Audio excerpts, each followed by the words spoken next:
Bugun sizlar bilan tabiiy fandan materiklar bo'ylab sayohat mavzusi bilan tanishamiz. O'quvchilar, sizlarga bu mavzuni tushuntirishdan oldin savol bermoqchiman. Ko'rgazmadan kim nimani tushunyapti ko'rib? Mana bu yerda nimalarni ko'ryapsiz ko'rgazmadan?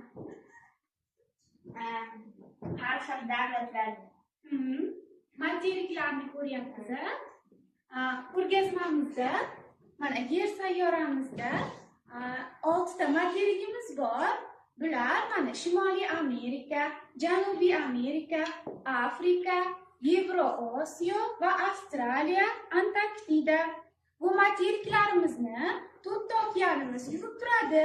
Mana bular ko'k rangdagilar okeanlar.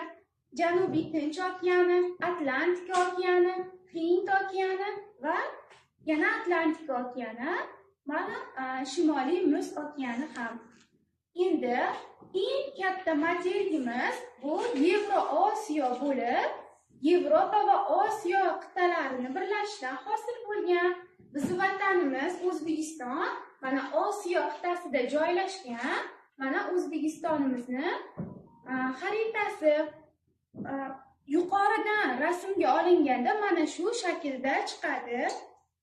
Endi biz bilgan o'sha jiraf va fillar yashaydigan savannalar mana bu Afrika materigida yashaydi.